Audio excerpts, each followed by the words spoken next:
Assalamu alaikum everyone, hope you all are fine. Today we are going to start our new book chapter, that is chapter number 9, halogenoalkanes, from chemistry textbook board Islamabad, class 12. So our first topic is halogenoalkanes. What are halogenoalkanes? There are three different names of this chapter, that is halogenoalkanes, alkyl halides, or haloalkanes. These are the three names of halogenoalkanes or alkyl halide. If you see here, that is two words combined to form this word, that is halo and alkane.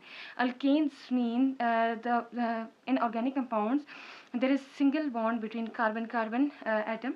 They are called alkanes, and they are also known as saturated alkanes, saturated hydrocarbons. And halo means halide, that is chlorine, fluorine, bromine, iodine. So we are going to start this chapter, that is halogenoalkanes.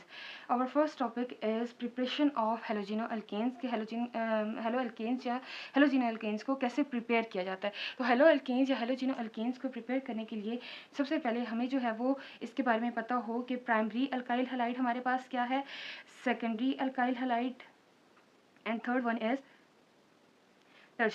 Tertiary alkyl halide जो है वो क्या है हमारे पास.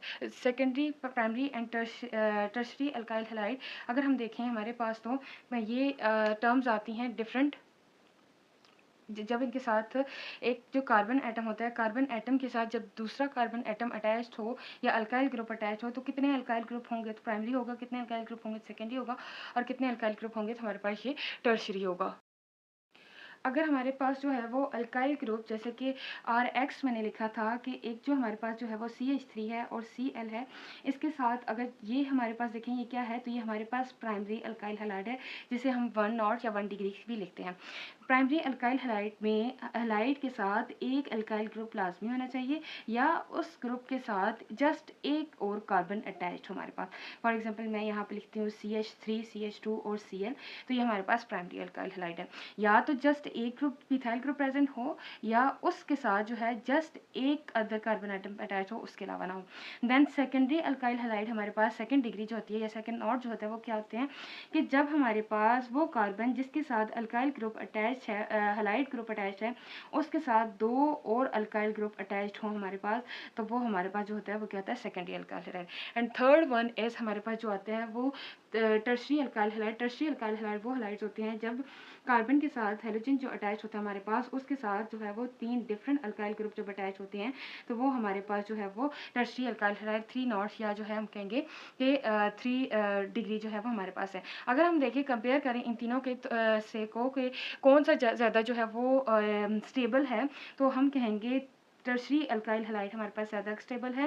Then जो है हमारे पास सेकेंडरी आता है, और उसके बाद जो है वो प्राइमरी आता है. क्यों स्टेबल है, यहाँ पे जो है ये हमारे पास अल्काइल हलाइड है. एक और टर्म आती है यहाँ पे कार्बोकैटाइन. कार्बोकैटाइन को जब आप स्टडी करेंगे तो आपको अच्छे से समझ आएगी कि कैसे ये स्टेबल हैं कैसे नहीं. इसकी रीज़न मैं आपको यहाँ एक्सप्लेन करूँगी. कार्बोकैटाइन ऐसी स्पीशी को कहते हैं कि जब कार्बन पे पॉजिटिव चार्ज हो और उसके साथ 3 अदर ग्रुप्स अटैच हो. वो कोई भी ग्रुप्स हो सकते हैं, वो H हो सकता है, वो R हो सकता है, या हम कहेंगे कोई और अल्काइल ग्रुप हो सकता है. तो ऐसी स्पीशी, ऐसे कार्बन जिस पे पॉजिटिव चार्ज हमारे पास हो, वो 3 डिफरेंट ग्रुप्स के साथ अटैच्ड हो. अब यहाँ पे जो कार्बोकैटाइन मैंने बनाया है जिस पे पॉजिटिव चार्ज है, अगर मैं इस प्राइमरी, सेकेंडरी और टर्शरी को जो है वो पॉजिटिव चार्ज पे लेके जाऊँ, तो यहाँ हमारे पास ये हलाइड ग्रुप जब रिमूव हो जाएगा इसमें से, तो इस पे जो है वो पॉजिटिव चार्ज आ जाएगा. यहाँ पे इसको रिमूव करते हैं हम, तो यहाँ पे इस पे जो है वो पॉजिटिव चार्ज आ गया, क्योंकि इस कार्बन ने अभी 3 बॉन्ड बनाए हुए हैं.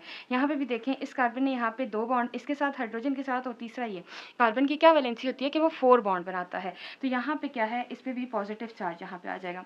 सेकेंडली यहाँ पे जो ये अल्काइल ग्रुप मैंने बनाया है सेकेंडरी अल्काइल हलाइड, तो इसके भी, इस कार्बन के भी हमारे पास 3 ग्रुप्स अटैच्ड हैं. तो अगर इस पे भी पॉजिटिव चार्ज लगा दें क्योंकि एक हाइड्रोजन इसे या एक और बॉन्ड इसे चाहिए, तो यहाँ पे ये हमारे पास टर्शरी आ जाता है. तो टर्शरी पे पॉजिटिव चार्ज आ गया. अब यहाँ पे स्टेबिलिटी, ये जो ऑर्डर है इसको एक्सप्लेन करने के लिए 2 प्रोसेसेस होते हैं. एक कहते हैं हाइपर कंजुगेशन. हाइपर कंजुगेशन हमारे पास वो स्टेट होती है कि जिसमें जो ये अल्काइल ग्रुप होते हैं, ये अल्काइल ग्रुप इस कार्बन को स्टेबल करने के लिए अपने सिग्मा इलेक्ट्रॉन्स को यहाँ पे जो पाई इलेक्ट्रॉन है उसको देते हैं। कैसे कि हम इसको ज़रा ओपन करें इस स्ट्रक्चर को, तो कैसे होगा, CH3 कार्बन जिसपे पॉजिटिव चार्ज है, CH3, ये CH3 आ गया।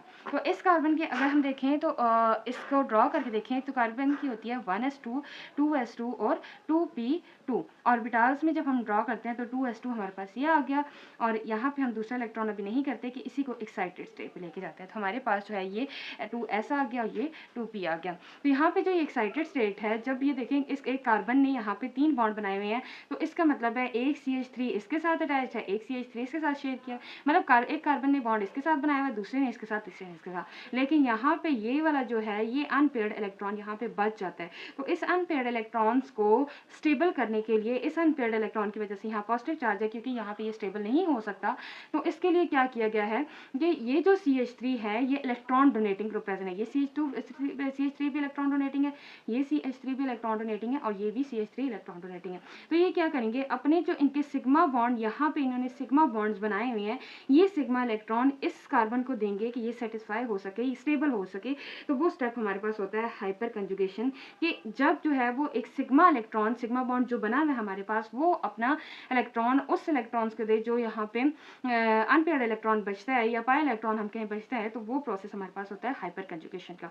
तो हाइपर कंजुगेशन का प्रोसेस सबसे ज़्यादा जो है वो टर्शरी अल्काइल हैलाइड में होगा, टर्शरी कार्बोकैटाइन में होगा, क्योंकि ये टर्शरी कार्बोकैटाइन इस पे 3 ग्रुप पर अटैच्ड है। एक अगर इसे देगा तो ये स्टेबल हो सकता है, अगर ये ना दे तो ये दे देगा, ये नहीं देगा तो ये दे देगा। देन उससे कम जो है वो सेकेंडरी आता है, क्योंकि सेकेंडरी में 2 ग्रुप्स अटैच होते हैं, 2 CH3 ग्रुप्स होते हैं, दोनों CH3 से स्टेबल कर सकते हैं कार्बोकैटाइन। और लास्ट में हमारे पास जो स्पीशी आती है वो प्राइमरी आती है, और प्राइमरी इसीलिए लीस्ट एक्टिव होते हैं, इनके साथ जो ग्रुप अटैच है वो हाइड्रोजन ग्रुप अटैच है। तो this is all about carbocation and the primary, secondary and tertiary alkyl halide, and we have covered the introduction of this chapter, that is chapter number 9, halogenoalkanes. What are halogenoalkanes, what are alkyl halide, and what are haloalkanes? And here we discuss the term that is carbocation. एक और बात कि carbocation का other name भी है हमारे पास, जिसे हम कहते हैं कार्बोनियम आयन। कार्बोनियम आयन भी, जहाँ पे आपको कार्बोनियम आयन लिखा नजर आए तो इसलिए कंफ्यूज नहीं होना कि कार्बोनियम आयन क्या होता है। तो कार्बोनियम आयन हमारे पास कार्बोकैटाइन को ही बोलते हैं। तो कार्बोकैटाइन हमारे पास 3 तरह के यहाँ पे हैं। ऐसा कार्बोकैटाइन जिसपे जो है वो कार्बन पे पॉजिटिव चार्ज हमारे पास आ जाए, तो वो होता है हमारे पास कार्बोकैटाइन। सो नेक्स्ट लेक्चर में मिलेंगे, जिसमें हम रिएक्टिविटी को एक्सप्लेन करेंगे, रिएक्टिविटी ऑफ हेलोजिनो एल्केन्स और प्रिपरेशन ऑफ हेलोजिनो एल्केन्स।